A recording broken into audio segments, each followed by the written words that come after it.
പല്ലും കടിച്ചലറിക്കൊണ്ടു ബാലിയും നില്ലുന്നണഞ്ഞ ഒരു നേരം തഥാ മുഷ്ടികൾ കൊണ്ടു താടിച്ചതു ബാലിയെ ദുഷ്ടനാം ബാലി സുഗ്രീവനെയും തഥാ. വേണ്ട വേണ്ട, എന്നോട് കളിക്കാൻ നിക്കണ്ട. ഏലസ എന്റെ കയ്യില്. എറിഞ്ഞു ഓടിക്കാൻ നോക്കുകയാണല്ലേ? രാമായണം വായിക്കണമെന്ന് നിനക്ക് സൂഹിക്കണില്ല. മുത്തശ്ശി ഇവിടെ വായിക്കാൻ സമ്മതിക്കണില്ല. എന്റെ അടുത്ത് വേണ്ടാട്ടാ. പോയിക്കോ പോയിക്കോന്ന്. എനിക്ക് ധൈര്യമില്ലെന്നാ നിന്റെ വിചാരല്ലേ? ആ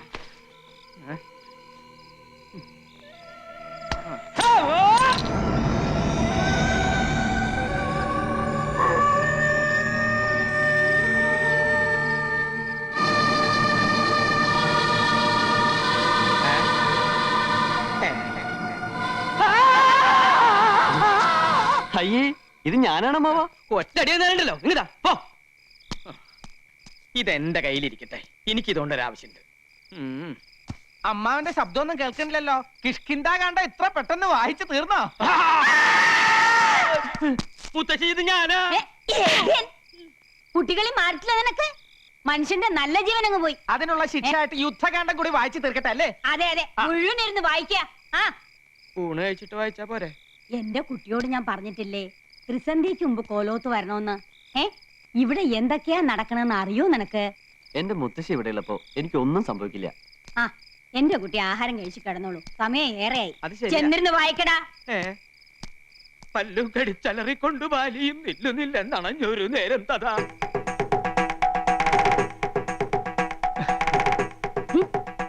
പരിഭവിക്കാതെ സ്വാമികളെ, ഈ പാലങ്ങോട്ട് കുടിക്ക്. നിവർത്തിയേട് കൊണ്ടല്ലേ എനിക്ക് ഇങ്ങനെയൊക്കെ ചെയ്യേണ്ടി വരുന്നത്. എല്ലാറ്റിനും എന്നെങ്കിലും ഒരു പരിഹാരം ഉണ്ടാവും. താൻ വിഷമിക്കണ്ട. താടിയും മുടിയും വെച്ച് കെട്ടി ഇങ്ങനെ ഫാൻസി ഡ്രസ് കളിക്കാനേ ഇനി എന്നെ കിട്ടുവേല കേട്ടാ.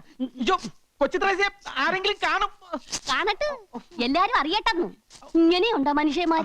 വലിയ തമ്പുരാക്കന്മാരാണെങ്കിലുവേ ഒന്നിനും നെറിയില്ല. നീ കൊച്ചുത്രേസ്യക്ക് മനസ്സിലായി കേട്ടാ.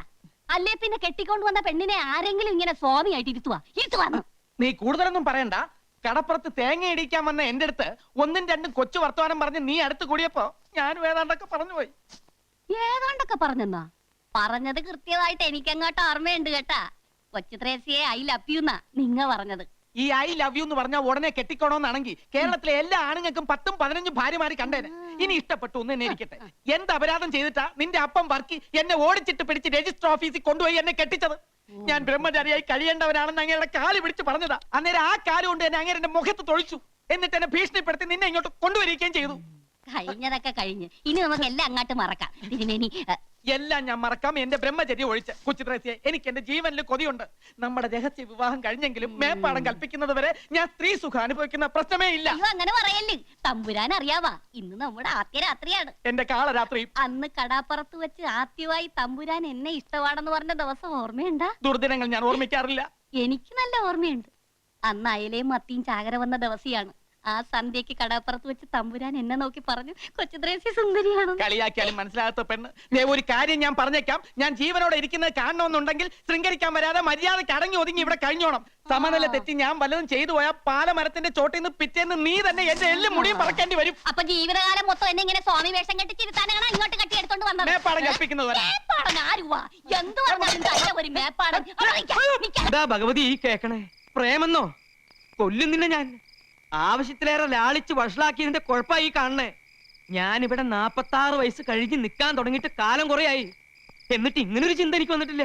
മോഹങ്ങളൊക്കെ അടക്കി ഒതുക്കി ചുരുട്ടി മനസ്സിൽ വെച്ചോണ്ട് നടക്കാ ഞാൻ. എന്തിനാ? ജീവനെ പേടിച്ചിട്ട്. ഇവിടത്തെ പുരുഷന്മാര് ബ്രഹ്മചര്യം തെറ്റിച്ച എന്തൊക്കെ ദുരന്തങ്ങളാ ഉണ്ടാവാന്ന് നിനക്കറിയോ? ഇക്കാലത്ത് ഇതൊക്കെ പറഞ്ഞ ആരെങ്കിലും വിശ്വസിക്കോ? ഒക്കെ വെറും അന്ധവിശ്വാസങ്ങളാ. നിന്റെ പ്രായത്തിൽ ഞാനും ഇതൊക്കെ തന്നെ പറഞ്ഞത്. മീനാക്ഷിയെ വെറുതെ ഒന്ന് നോക്കിയതിന് ഞാൻ അനുഭവിച്ച കഷ്ടപ്പാടുകൾ എന്തെന്ന് എനിക്കല്ലേ അറിയൂ. അമ്മാവൻ എന്തൊക്കെ പറഞ്ഞാലും ശരി, എനിക്ക് അവളെ വിവാഹം കഴിച്ചേ വെക്കൂ. നീ ഇത് എന്നോട് പറഞ്ഞത് പറഞ്ഞു. ഇതെങ്ങാനും മുത്തശ്ശി അറിഞ്ഞാൽ എന്താ ഉണ്ടാവാന്ന് നിനക്കറിയോ? അതുകൊണ്ട് പ്രേമം വല്ലാതെ മൂത്ത് കഴിയുമ്പോ നല്ല തണുത്ത വെള്ളം തലയിലൊഴിച്ച് സഹസ്രനാമകീർത്തനവും ചൊല്ലി കമിഴ്ന്ന് കിടന്ന് ഹര ഹരോ ഹര ഹര എന്നാണ് പറഞ്ഞാ മതി. ഇത് തന്നെയാണ് ഞാനും ചെയ്തിരുന്നത്. അമ്മാവ് മുത്തശ്ശിയോട് ഒന്ന് പറഞ്ഞു നോക്കൂ. നല്ല ശേലായി. ഈ നാട്ടിലെ മുഴുവൻ പുരുഷന്മാരെയും എങ്ങനെയാ ബ്രഹ്മചാരികളാക്കണ്ടേന്ന് ആലോചിക്കാൻ മുത്തശ്ശി. അതിന്റെ ഇടയിലാണ് വിവാഹം എന്ന് പറഞ്ഞ് നീ അങ്ങോട്ട് ചെല്ലണേ. കൊഴപ്പായി ദേവരനു. ആർക്കായുടെ മംഗല്യം വേണ്ടത്? രാമോർമ്മയ്ക്കാണോടാ? എനിക്കല്ല. പോലോത്ത ആണുങ്ങളുടെ മൂത്തവൻ നീയല്ലേ? നീയൊക്കെ വേണ്ടെന്ന് വെച്ച മംഗല്യം പിന്നെ ഇവിടെ ആർക്കാ വേണ്ടത്? ഞാനായിട്ട് അത് പറയണില്ല, വേണ്ടപ്പെട്ട ആൾ ഇവിടെ ഉണ്ട്. ആരെ? ഉണ്ണിക്കുട്ടനോ? എന്താ നീ ഒന്നും മിണ്ടാത്ത? കുട്ടികളല്ലേ, ഈ പ്രായത്തിൽ ഉണ്ടാവണ ചെറിയൊരു മോഹം നമ്മുടെ ഉണ്ണിക്കുട്ടനും തോന്നി. പക്ഷേ കാര്യങ്ങളുടെ ഗൗരവം ഞാൻ പറഞ്ഞ് മനസ്സിലാക്കിയപ്പോ എല്ലാം തെറ്റായി എന്ന് തോന്നിയിട്ടുണ്ട്. തെറ്റു പറ്റിയതൊക്കെ ഇവിടെ ഉള്ളവർക്കാ. ഏതോ ദുർമന്ത്രവാദിയുടെ വാക്ക് കേട്ട് വേണ്ടാത്ത വെട്ടിത്തരങ്ങൾ ചെയ്യാം. ഞാനൊരു പെൺകുട്ടിയെ സ്നേഹിച്ച് വാക്ക് കൊടുത്തുപോയി. ഇവിടെ ആരും ഞങ്ങളുടെ വിവാഹത്തിന് സമ്മതിച്ചില്ലെങ്കിൽ നാളെ തന്നെ ഞാൻ ഇവിടെ രജിസ്റ്ററിങ് കൊണ്ടുവരും. ഉണ്ണിക്കുട്ട, ആരോടാ എന്താ സംസാരിക്കണമെന്ന് അറിയോ? നീ സംബന്ധം കഴിച്ചാൽ നിനക്ക് മാത്രല്ല, ഇവിടെയുള്ള എല്ലാ പുരുഷന്മാർക്കും അപകട. കോലോത്ത് വീണ്ടും ദുർമരണങ്ങൾ ഉണ്ടാവും. പോലോത്ത ആചാരങ്ങളും അനുഷ്ഠാനങ്ങളും ലംഘിച്ചാൽ കടുത്ത ശിക്ഷയായിരിക്കും കിട്ടുക. പിന്നെ ഉണ്ണിയുടെ സ്ഥാനം പടിക്ക് പുറത്ത്. എന്നെ പടിയടിച്ച് പിണ്ടം വെച്ചാലും ഞാൻ അവളുമായി ഈ നാട്ടിൽ തന്നെ ജീവിക്കും. ഈ കോലത്ത് ഞാൻ കാരണം ദുർമരണങ്ങൾ നടക്കുന്നുണ്ടോന്ന് എനിക്കൂടെ അറിയണല്ലോ. ഇല്ല, നിനക്ക് എന്തോ ബാധ കയറിയിരിക്കുകയാണ്. ഇല്ലെങ്കിൽ എന്റെ ഉണ്ണി ഇങ്ങനൊന്നും പറയില്ല. ആരോ മോഹിപ്പിച്ച് എന്റെ ഉണ്ണിയെ മയക്കിയിരിക്കണു. വേണ്ട, ഇനി ദുർമരണങ്ങൾ കാണാനുള്ള ശക്തി എനിക്കില്ല. പണിക്കരെ, എന്തെങ്കിലും ധിക്കാരം കാണിക്കുന്നതിന് മുമ്പ് എന്റെ ഉണ്ണിയെ മുറിക്കകത്ത് അടച്ചിടുക. കുറച്ചു ദിവസം പുറത്തൊന്നും പോണ്ട. എനിക്ക് എന്റെ കുട്ടിയുടെ ജീവനാ വലുത്. വേണ്ട, എന്റെ ആഗ്രഹം സാധിച്ചു തരാത്ത മുത്തശ്ശിയും വീടും ഒന്നും എനിക്ക് വേണ്ട. നീ എന്താ പറഞ്ഞത്? ഞാൻ പോവാ. ഉണ്ണി, അവിടെ നിൽക്കാനാ പറഞ്ഞത്. ഉണ്ണി!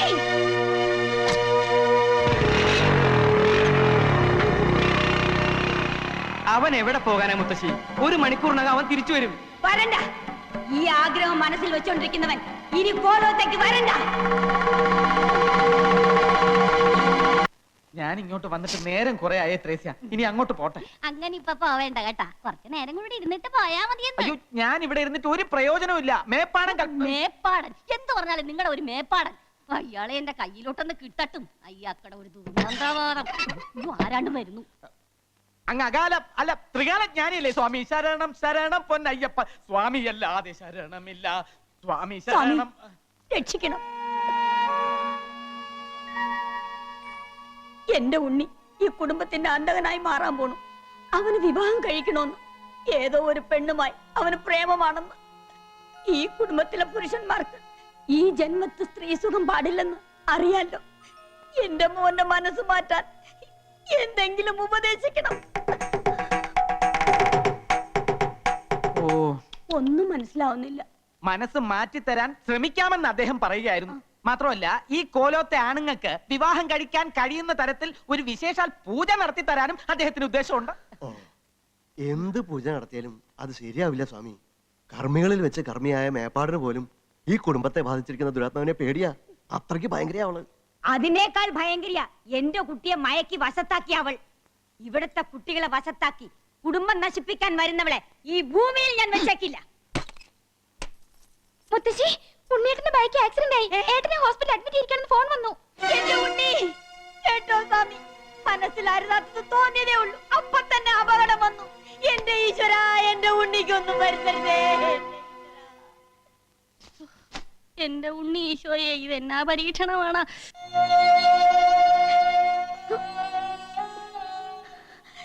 എന്റെ പരദൈവങ്ങളെ, എന്റെ കുട്ടിക്ക് ആയുസ് കൊടുത്തല്ലോ. അത് എന്റെ ഭാഗ്യം. ഇപ്പൊ എന്റെ മോന് മനസ്സിലായോ? തെറ്റായതൊന്നും ചിന്തിക്കരുത്. ചിന്തിച്ചതേ ഉള്ളൂ. അപ്പോഴേക്കും നിന്നെ അപകടത്തിലാക്കിയില്ലേ? ഞാൻ മനഃപൂർവ്വം അപകടത്തിൽ ചാടിയതാ. ചാകാൻ വേണ്ടി തന്നെ. ഞാൻ ജീവിച്ചിരിക്കാൻ വേണ്ടി എന്റെ മായ ഞാൻ മറക്കണമെന്നല്ലേ മുത്തശ്ശി എന്നോട് പറഞ്ഞത്. അവളെ മറന്നിട്ട് എനിക്കൊരു ജീവിതം വേണ്ട. എന്താ അബദ്ധാ കുട്ടി നീ കാണിച്ചത്? ഇതിലും ഭേദം ഈ മുത്തശ്ശിയെ നിനക്ക് കൊല്ലാമായിരുന്നില്ലേടാ. ഈശ്വരൻ തന്ന ജീവൻ സ്വയം അങ്ങോട്ട് നശിപ്പിക്കാന്ന് വെച്ചാ എന്താ പാപം എന്നറിയോ നിനക്ക്? മുത്തശ്ശി ഒന്ന് ക്ഷോഭിച്ചു എന്ന് കരുതി ഇതൊക്കെയാ ചെയ്യാ? എല്ലാരും കൂടെ എന്നെ എന്തിനാ ഇങ്ങനെ വഴക്ക് പറഞ്ഞത്? ഞാൻ തെറ്റാ ചെയ്തത്, സമ്മതിച്ചു. അതിന് ശിക്ഷയായിട്ടാ ചാവാൻ തയ്യാറായത്. ഈ ശല്യം ഇതോടെ തീരുമല്ലോ. ഇതിപ്പോ വലിയ ഇടങ്ങേറായല്ലോ ഭഗവതി. ബ്രഹ്മചര്യം ലംഘിച്ചാൽ അപമൃത്യു ഉണ്ടാവുന്നു മേപ്പാടൻ. ബ്രഹ്മചര്യം ലംഘിക്കാൻ അനുവദിച്ചില്ലെങ്കിൽ സ്വയം അപമൃത്യു വരിക്കുമെന്ന് ഉണ്ണിക്കുട്ടൻ. ഇനിയിപ്പോ എന്താ ചെയ്യാ?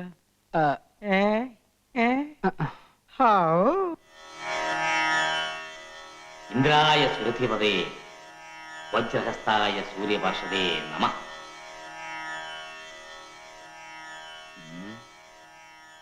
തമ്പുരാട്ടി ക്ഷമിക്കണം. മന്ത്രവിധി പ്രകാരം ഒരു നിവൃത്തിയും നാം കാണുന്നില്ല. ഈ വിഷയത്തിൽ പിന്നെ ആകെയുള്ള പരിഹാരം ഒന്നേ ഉള്ളൂ.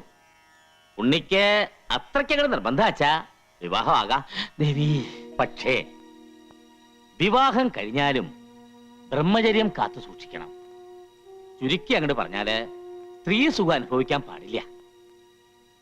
ആ കുട്ടി അത് ലംഘിക്കില്ല എന്ന് തമ്പുരാട്ടിക്ക് ഉറപ്പുണ്ടെങ്കിൽ വിവാഹത്തിന് അനുവാദം കൊടുക്കാം. അയ്യോ, അത് അവര് തീരുമാനിക്കേണ്ടതല്ലേ? മുത്തശ്ശിക്ക് എങ്ങനെ ഉറപ്പ് വരാൻ പറ്റുക? അതാ പറഞ്ഞത്, വിവാഹം പാടില്ല എന്ന്. മേപ്പാടം പറഞ്ഞതിന്റെ അർത്ഥം ഇപ്പൊ നിനക്ക് പിടികിട്ടിയ? പേരിനൊരു വിവാഹവും കഴിച്ച് പെണ്ണിനെയും കെട്ടി എഴുന്നള്ളിച്ച് വേണമെങ്കിൽ നടന്നോ. ഇവിടെ ആർക്കും ഒരു വിരോധവും ഇല്ല. വേണ്ട ഉണ്ണി, വിവാഹം കഴിച്ചില്ലെങ്കിൽ കഴിച്ചില്ലെന്നേ ഉള്ളൂ. പട്ടിണി കിടക്കുന്നവന്റെ മുമ്പിൽ പാൽപ്പായസം കൊണ്ടുവച്ചിട്ട് അത് കഴിക്കാൻ പാടില്ല, വേണമെങ്കിൽ നോക്കിക്കൊണ്ടിരുന്നു എന്ന് പറഞ്ഞാല് അതിന്റെ വിഷമം ഭയങ്കര. എന്താ ആ വിഷമം നിനക്ക് ഏതാണ്ട് ഉള്ളത് പോലെയാണല്ലോ നിന്റെ സംസാരം. ഞാനൊരു പഴഞ്ചൊല്ലി പറഞ്ഞല്ലേ, ബ്രഹ്മചാരികളായ നമുക്ക് ഇതിന്റെ വിഷമം നന്നായിട്ട് അറിയാമല്ലോ, പ്രത്യേകിച്ചും എനിക്ക്. എന്റെ ആവേശാനന്ദ സ്വാമി ഇതൊക്കെ ആലോചിക്കുമ്പോ എന്റെ നെഞ്ചത്ത് തീ ആളിക്കത്തുക. തീ ആളി കത്താൻ നിന്റെ നെഞ്ചിൽ എന്താ പെട്രോൾ ടാങ്കാ കെട്ടി വെച്ചിരിക്കുന്നത്? അമ്മാവ, എടാ, ആണുങ്ങളായ കുറച്ചൊക്കെ മനസ്സിനൊരു സംയമനം വേണം. ഒരു സുന്ദരിയായ പെണ്ണിനെ വിവാഹം കഴിച്ച് ബ്രഹ്മചര്യം തെറ്റിക്കാതെ സംയമനം പാലിച്ച് ഞാൻ വേണമെങ്കിൽ കാണിച്ചു തരാം. അതൊന്നും അമ്മാവനെ കൊണ്ട് സാധിക്കില്ല. ഞാൻ കെട്ടി കാണിച്ചു തരാം. നടക്കില്ല അമ്മാവ. ആര് പറഞ്ഞു? ഞാൻ കാണിച്ചു നടക്കില്ല. തരാം. എന്താ രാമ? അല്ല, ഞാൻ ഈ കുട്ടിയോട് പറയായിരുന്നു എന്തിനാ ഇപ്പോഴും ഇങ്ങനെ വിവാഹത്തെ പറ്റി ചിന്തിച്ച് മനസ്സിന്റെ കൺട്രോൾ കളയുന്നെന്ന്. അതല്ലല്ലോ അമ്മാവൻ പറഞ്ഞത്, വേണമെങ്കിൽ കെട്ടി കാണിച്ച് കൺട്രോൾ. അത് തന്നെയാ ഞാൻ പറഞ്ഞത്. പിന്നെ വേറെ എന്തെങ്കിലും പറഞ്ഞോണ്ടോ ഒന്നും എനിക്ക് ഓർമ്മയില്ല. നോക്കിയേ, ഇവന് പ്രാന്താ. കാര്യങ്ങളൊക്കെ ഉണ്ണി അറിഞ്ഞല്ലോ. നിന്റെ സങ്കടം കണ്ട് മുത്തശ്ശി മേപ്പാടിനോട് സംസാരിച്ചു. പക്ഷേ ഒരു നിവൃത്തിയില്ല കുട്ടിയെ. മായയെ സ്വന്താക്കാൻ വേണ്ടി എന്ത് ത്യാഗം ചെയ്യാനും ഞാൻ തയ്യാറാ. വിവാഹം കഴിഞ്ഞാലും ഞാൻ ബ്രഹ്മചാരിയായിട്ട് ഇരുന്നാ പോരെ? ബ്രഹ്മചര്യം എന്ന് പറഞ്ഞാ എന്താ അർത്ഥം എന്ന് അറിയോ നിനക്ക്? എല്ലാ അർത്ഥവും എനിക്കറിയാം മുത്തശ്ശി. വേറൊന്നും വേണ്ട. ജീവിതകാലം മുഴുവൻ അവൾ എൻ്റെ അടുത്ത് ഉണ്ടാവുമല്ലോ, അത് മതി. ഞങ്ങളുടെ വിവാഹം മുത്തശ്ശി നടത്തി തരണം. എന്താ സാവിത്രി ഇവനീ പറയണേ? നീ ഒന്ന് പറഞ്ഞു മനസ്സിലാക്കുക. പേരിനൊരു മംഗലം കഴിച്ചോണ്ട് എന്താ പ്രയോജനം? മോൻ സമ്മതിച്ചാൽ തന്നെ ഇങ്ങനൊരു വിവാഹത്തിന് ഏതെങ്കിലും പെൺകുട്ടി തയ്യാറാവോ? ഭാര്യയാകുക, പിന്നെ അമ്മയാകുക, മുത്തശ്ശിയാകുക, ഇതൊക്കെ എല്ലാ പെൺകുട്ടികളും ആഗ്രഹിക്കുന്നതാ. അതൊക്കെ വേണ്ടെന്ന് വെച്ച് നിന്റെ കൂടെ ജീവിക്കാൻ ആ കുട്ടി തയ്യാറാവൂ? തയ്യാറാകും.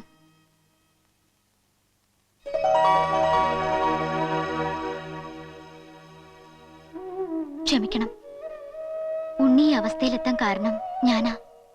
എല്ലാവർക്കും എന്നോട് ദേഷ്യം ഉണ്ടാവും അറിയാം. സാരില്ല, ഉണ്ണിയെ കാണാൻ വേണ്ടി കുറച്ചേരം ഞാൻ പുറത്ത് നിൽക്കണോ? മുത്തശ്ശി പറഞ്ഞതൊക്കെ ഞാൻ കേട്ടു. എല്ലാം അറിഞ്ഞോണ്ട് തന്നെ ഉണ്ണിയോടൊപ്പം ജീവിക്കാൻ ഞാൻ തയ്യാറാ. ഇത് ത്യാഗമൊന്നുമല്ല, സ്നേഹ. മുത്തശ്ശി പറയണതൊക്കെ ഞാൻ അനുസരിക്കാം. തറവാടിന്റെ രക്ഷയ്ക്ക് വേണ്ടി, ഉണ്ണിയുടെ ഭാര്യയാകാൻ വേണ്ടി ജീവിതകാലം മുഴുവൻ ഞാൻ അമ്മയാകാതിരിക്കാം. ബ്രഹ്മചര്യം കാത്തു സൂക്ഷിക്കാം. പക്ഷേ ഞങ്ങളോട് അകന്നു പോകാൻ മാത്രം മുത്തശ്ശി പറയരുത്. ഇനിയും മുത്തശ്ശിക്ക് സമ്മതിച്ചൂടെ? മോളുടെ പേരെന്താ? മായ. മായമോളി പറഞ്ഞതൊക്കെ സത്യമാണോ? സത്യമാണെങ്കിൽ തന്നെ മോളുടെ വീട്ടുകാർ ഇതിന് സമ്മതിക്കോ? എന്റെ ആഗ്രഹത്തിനെതിരായി വീട്ടിലൊന്നും പറയില്ല. നീ ഞങ്ങളെ തോൽപ്പിച്ചു കളഞ്ഞിരിക്കുന്ന കുട്ടിയെ. നിങ്ങളുടെ സ്നേഹം മനസ്സിലാക്കാൻ ഈ മുത്തശ്ശിക്ക് കഴിഞ്ഞില്ല. എല്ലാം ഇനി ഈശ്വര കൽപ്പിതം പോലെ വരട്ടെ. രാമ, ഉടനെ എന്നെ ഈ കുട്ടിയുടെ കാരണവന്മാരെ കണ്ട് സംസാരിച്ച് കാര്യങ്ങൾ തീരുമാനിച്ചോളൂ. നിന്നെ ഇത് തന്നെയാണോ വീടെന്ന് എനിക്ക് ബലമായ സംശയം. ആൽത്തറ കഴിഞ്ഞ് ഇടതുവശത്തെ മൂന്നാമത്തെ വീടെന്നല്ലേ പറഞ്ഞേ? അതെ. ഇതിനു മുമ്പ് നീ വേറെ മൂന്നാമത്തെ വീട് കണ്ടാ? ഇല്ല, അതാ പറഞ്ഞത്, ഇത് തന്നെയാണ് വീടെന്ന് എനിക്ക് ബലമായ വിശ്വാസം ഉണ്ടെന്ന്. ഓ, ഈ പൊട്ടൻ പൊട്ടൻ എന്ന് പറയുന്നത് കമ്പ് മുഴയൊന്നല്ല, ഇവൻ തന്നെ. ഇവിടെ ആരുമില്ലേ? ഞങ്ങള് ഉണ്ണിയുടെ വീട്ടിൽ നിന്ന് വരിക. ഞാൻ ഉണ്ണിയുടെ അമ്മാവൻ, ഇയാൾ ഉണ്ണിയുടെ ചേട്ടൻ. നമ്മളാരാ? നമ്മളാരാണെന്നല്ലേ ഇപ്പൊ പറഞ്ഞത്? അതല്ല, ഇദ്ദേഹം ആരാണെന്ന്. ഞാനോ?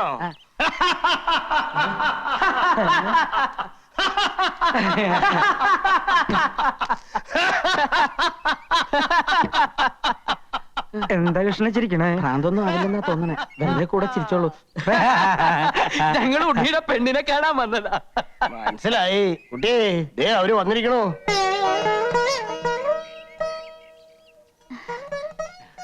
ആവൂ, ഇപ്പഴാ സമാധാനായി. മുത്തശ്ശനാ, അനുഗ്രഹവും അനുവാദമൊക്കെ വാങ്ങാൻ എനിക്ക് വേറെ ആരുമില്ല. കുട്ടിയുടെ ആഗ്രഹങ്ങൾ പൂർത്തീകരിച്ച് കാണുന്നതിൽ എനിക്ക് സന്തോഷമേ ഉള്ളൂ.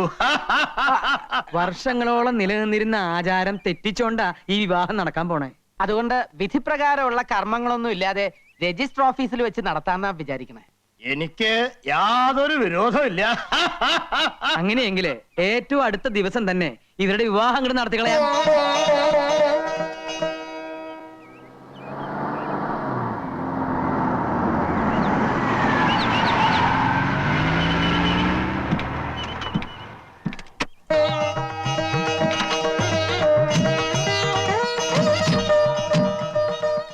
എല്ലാരോടും ഇങ്ങോട്ട് വരാൻ പറയും. ഇങ്ങോട്ട് വരിക.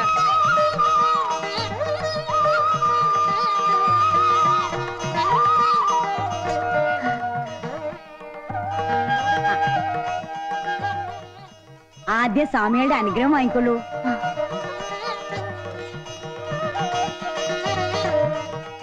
ഇനി വലത്തെ കാല് വെച്ച് അകത്തേക്ക് കയറിക്കൊള്ളൂ.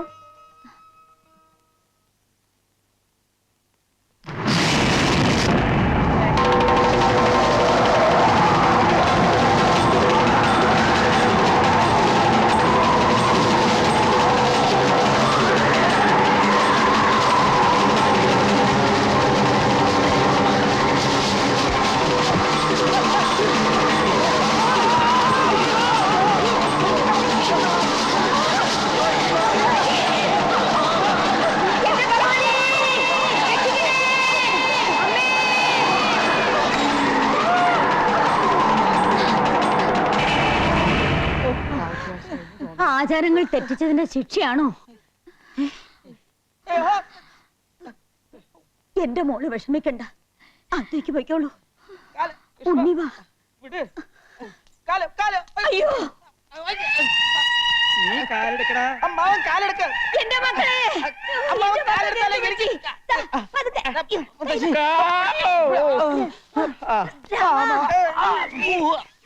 എന്റെ ഭഗവതി, എന്താ ഇത്?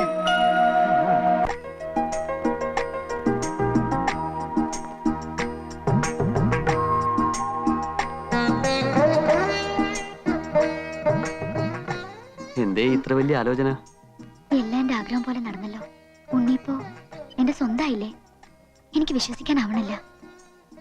വിശ്വസിച്ചോളൂ, ഈ ഉണ്ണി മായക്ക് എന്നും സ്വന്തമായിരിക്കും. ഈ മുഖം, ഈ സ്നേഹം എന്നെ വല്ലാതെ അങ്ങ് കീഴ്പ്പെടുത്തി കളഞ്ഞില്ലേ? ഇനി നമ്മൾ മരണം കൊണ്ടേ അകലുകയുള്ളൂ. അടുത്ത ജന്മത്തിലും ഉണ്ണി എന്റേതായിരിക്കണമെന്ന് എന്റെ പ്രാർത്ഥന. കൈവിട. തൊട്ടുള്ള കളിയൊന്നും വേണ്ട മക്കളെ. നിങ്ങൾ മുത്തശ്ശിക്ക് കൊടുത്ത വാക്കൊന്നും ഇവിടെ ആരും മറന്നിട്ടില്ല. വിവാഹം കഴിഞ്ഞതിന് ശേഷം എല്ലാവരുടെയും കണ്ണു വെട്ടിച്ച് ഇവിടെ എന്തും ആകാമെന്നാണ് നിങ്ങളുടെ വിചാരമെങ്കിൽ ആ പൂതി അങ്ങോട്ട് മനസ്സിൽ വെച്ചാൽ മതി. ഇന്ന് മുതൽ നീ ബ്രഹ്മചര്യം തെറ്റിക്കുന്നുണ്ടോ നോക്കാൻ മുത്തശ്ശി എന്നെ ചുമതലപ്പെടുത്തിയിരിക്കുക. അതുകൊണ്ട് രഹസ്യമായിട്ട് നിങ്ങൾ എന്തെങ്കിലും കുരുത്തക്കേട് കാണിക്കാൻ ഒരുങ്ങിയാല് അപ്പൊ ഞാൻ അതിന് നടുക്കൊന്ന് വീഴും. എന്ന് വെച്ചാ ഒന്നും ഞാൻ സമ്മതിക്കില്ല. കുട്ടി, ഇന്ന് മുതൽ ഈ മുറിയാണ് കുട്ടിയുടെ കിടപ്പറ. പേടിക്കണ്ട, ഉണ്ണി തൊട്ടടുത്ത മുറിയിലുണ്ട്, അതിന്റെ അടുത്ത മുറിയിൽ ഞാനുണ്ട്, അതിന്റെ അപ്പുറത്തെ മുറിയിൽ മുത്തശ്ശിണ്ട്. എന്ന് വെച്ചാൽ നേരം വെളുക്കുന്നവരെ ഈ വരാന്തേല് ആളുകളുണ്ട് എന്ന് അർത്ഥം. എന്തിനാ ഉണ്ണി ഇങ്ങനെ വെറുതെ നോക്കി വെള്ളം ഇറക്കണേ? ഇതിന് ഒരുങ്ങുമ്പോ തന്നെ ഞാൻ എല്ലാം പറഞ്ഞതല്ലേ. വാ വാ, നിന്റെ മുറി ഞാൻ ഒരുക്കിയിട്ടുള്ള കുട്ടാ. വാ.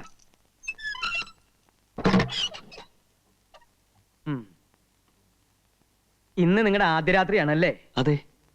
മുത്തശ്ശി എന്തൊക്കെ ചുമതലകൾ എന്നെ ഏൽപ്പിച്ചാലും എന്നിലൊരു മനുഷ്യനുണ്ട്. അതുകൊണ്ടൊരു കാര്യം ചെയ്യും, ധൈര്യമായി രാമനാമം ജപിച്ച് കമന്ന് അങ്ങോട്ട് കിടന്ന് ഉറങ്ങുക. ദാഹത്തിന് ഒരു കുപ്പി വെള്ളം എടുത്തു വെച്ചോ.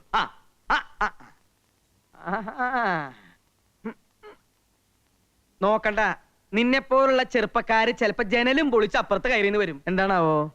ഇങ്ങോട്ട് തന്നെ, ഇങ്ങോട്ട് തന്നെ.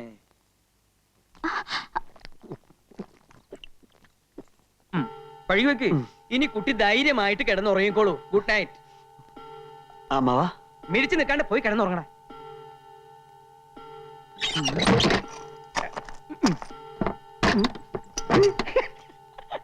അയ്യോ.